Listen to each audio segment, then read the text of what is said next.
Warning: this podcast does not provide medical advice. The information, including but not limited to text, graphics, images, and other material contained in this podcast, are for informational purposes only. No material in this podcast is intended to be a substitute for professional medical advice, diagnosis, or treatment. Always seek the advice of your physician or other qualified healthcare providers for any questions you may have regarding a medical condition or treatment, and before undertaking a new healthcare regime, and never disregard professional medical advice or delay in seeking it because of something you heard in this podcast. Thank you.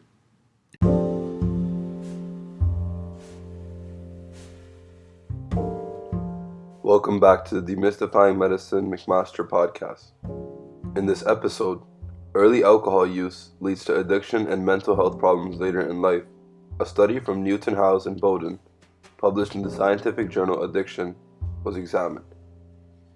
In this study, the relationship between an earlier age of first drink and the development of depressive disorders, anxiety disorders, and addictive behaviors later in life was studied. For this episode, I, Jasraj Dhensa, will be your host, and I will be followed with other McMaster University students, Isha, Malik, Zaineb, Hamza, and Jasmeet Benepal, that will add in their insight into the study design and its potential implications.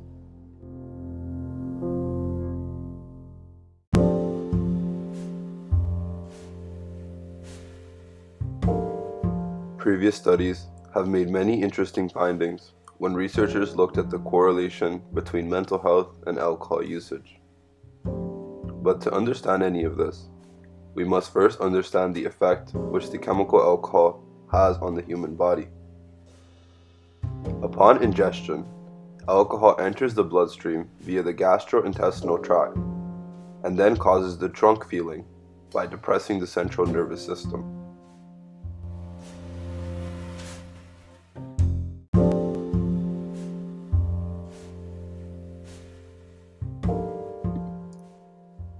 Thanks, Jasraj. My name is Jasmeet, and I will explore some of the short-term and long-term effects associated with alcohol intoxication, as well as alcohol use disorder. It's important to acknowledge that alcohol has short-term effects such as mild cognitive and physical impairments. However, heavy alcohol drinking, especially over a long term, is not only associated with adverse health complications, but also mental health problems such as depression and anxiety. In the United States alone, an estimated 1/3 of the population meets the criteria for alcohol use disorder, AUD, across some point in their lifetime. According to the National Institute of Alcohol Abuse and Alcoholism, alcohol is one of the most commonly used drugs in the United States. More than 85% of the population has reported consumption over their lifetime, from which 25% reported binge drinking within the past month. So, how does alcohol transpire in alcohol use disorder? People are diagnosed with alcohol use disorder when they are unable to stop or limit their alcohol usage, even when it knowingly deteriorates their social circle, career, or health.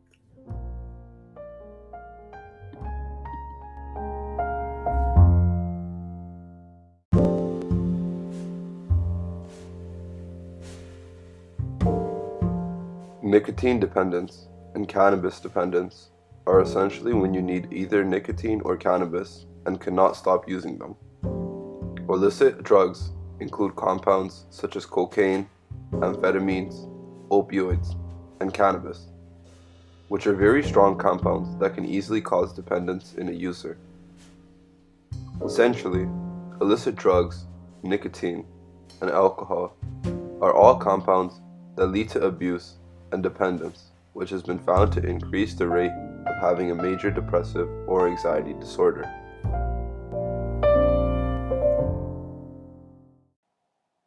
Major depression is characterized by a persistent feeling of sadness and loss of interest.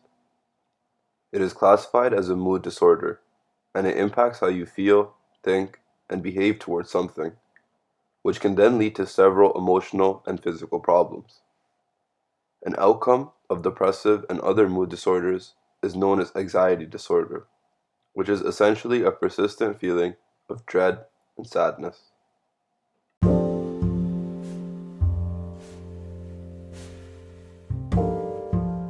Due to there being a gap in knowledge of how the age of first drink correlates to things such as illicit drug dependence, alcohol abuse disorders, and anxiety disorders, along with depression, the researchers decided to examine this variable. Next, I'm going to hand it over to Isha and Malik, who will explain the method that the researchers took to gain insight on their overall question.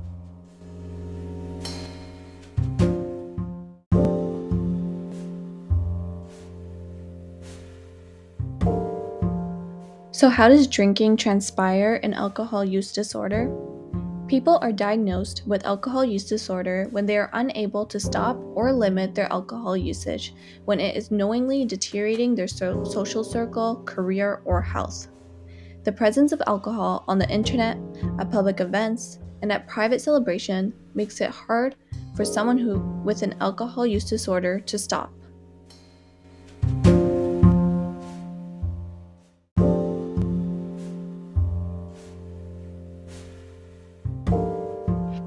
So now taking a look at the research question proposed in the study was to determine whether there's an association between age of first drinking, also known as AFD, and alcohol use disorder, nicotine dependence, cannabis dependence, illicit drug dependence, major depression, and anxiety disorder in adulthood.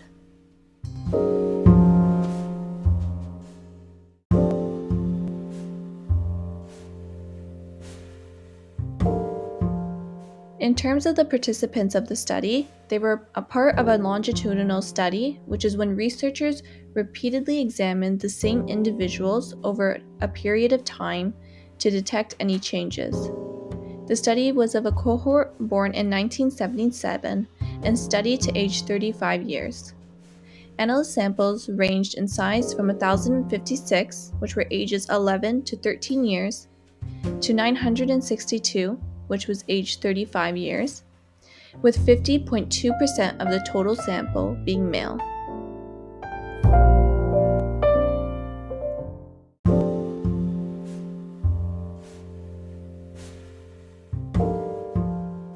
The study measured age of first drink, which was ages 5 to 13 years plus, and results were generated using a Latin class analysis, which is a measurement model in which individuals can be classified into mutually exclusive groups, also known as Latin classes, based on their pattern of answers. The outcomes of the study measured included major depression, anxiety disorder, alcohol use disorder, nicotine dependence, cannabis dependence, and other illicit drug dependence during the period of 15 to 35 years. Additional factors during childhood were measured, including family socioeconomic status, family functioning, parental alcohol-related attitudes/behaviors, and individual factors.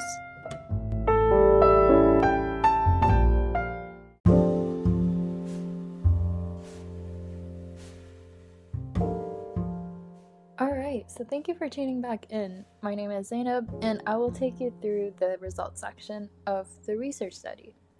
So, prior to taking covariate factors into account, so basically covariate factors are what Isha mentioned before, so anything like family socioeconomic status, family functioning, parental alcohol-related attitudes and behaviors, as well as individual factors. Those are covariate factors, so any factors other than the main factors that are being studied in relation to the study objectives.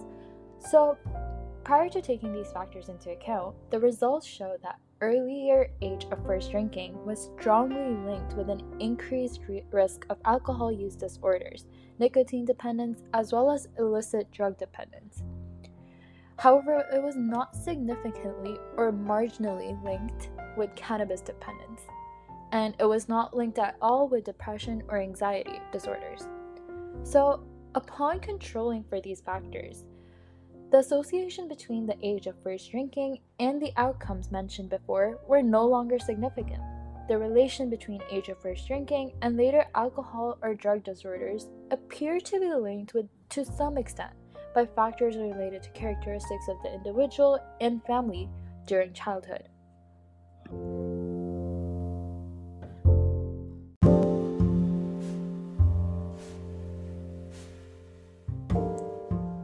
So I just took you through the results of the study that we have been focusing on.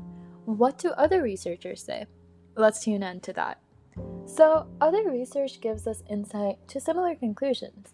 A study by researchers in the School of Nursing and Department of Psychology stated that young children with parents who have alcohol problems, parents who undergo marital aggression, and fathers who were harsh with children in early childhood, such children were more likely to have substance abuse disorders as adolescents. A need for parental strategies to foster a healthy environment in the toddler to preschool years can greatly help intervene in the development of children with parents who have some of the issues that I have just went over.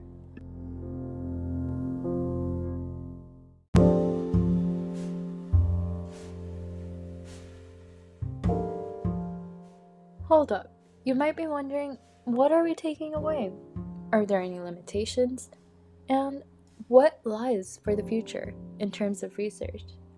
I'm going to hand it over to Jasmeet, who's going to take you through that section.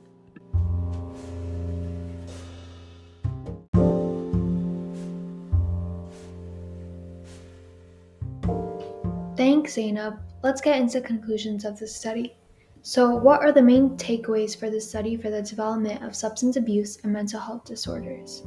For adjustment for the other environmental, personal, and social factors that were measured in childhood, there was a significant correlation between the age of first drinking and the development of problematic drinking behaviors in middle adolescence.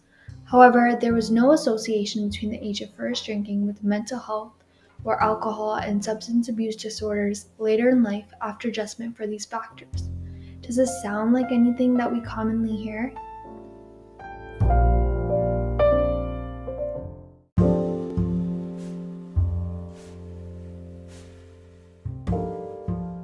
This sounds formally like the common nature versus nurture debate in psychology and philosophy to describe personality or development. Informally, this debate examines the idea whether personality or development is the result of nature or individual differences in biology or genetics. On the other hand, nurture centers around the idea that environmental variables, such as childhood experiences, social relationships, and culture affect personality or development.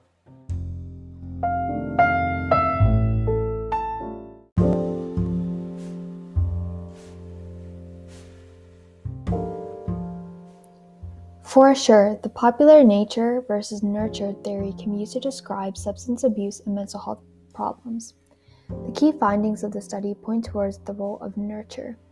The study also has multiple benefits as many of the factors, such as individual personality factors, were adjusted for, which can affect the development of mental health and addiction problems later in life as shown in previous literature. Furthermore, the study included members that were assigned into latent classes or subgroups that were assigned based on observed variables. The use of this assignment prevented recall bias, which is a type of error that arises when participants fail to remember previous events or experiences. However, at the same time, there are some limitations, as many other factors beyond family, socioeconomic, and demographic background, individual personality or behavior factors, parental behavior or abuse exposure measures were not included. Lastly, the presence of substance abuse and mental health problems were measured at the end of the 35-year period, hence temporary relationships can be mixed. Further research should assess temporal relationships throughout the length of the study, and other social or health factors should be included in the analysis. This brings us to Jasraj, who will discuss the implications of the study and how the findings can be used to reduce the prevalence of substance abuse and mental health disorders.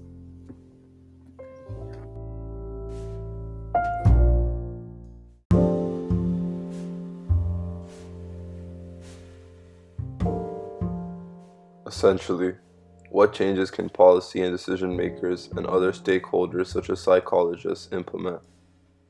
Results from the study showed that interventions which improve family relationships, reduce childhood trauma, and reduce the incidence of misconduct problems in children can have greater impact on lowering the incidence of substance use disorders later in life. It is important to monitor your child's habits and behaviors so you can take the necessary actions if something ever comes off as alarming. It is also beneficial to educate your child on the potential dangers of early alcohol usage so that they can protect themselves from addiction in their future. Thanks for tuning in for this episode of the Demystifying Medicine McMaster podcast, and until next time.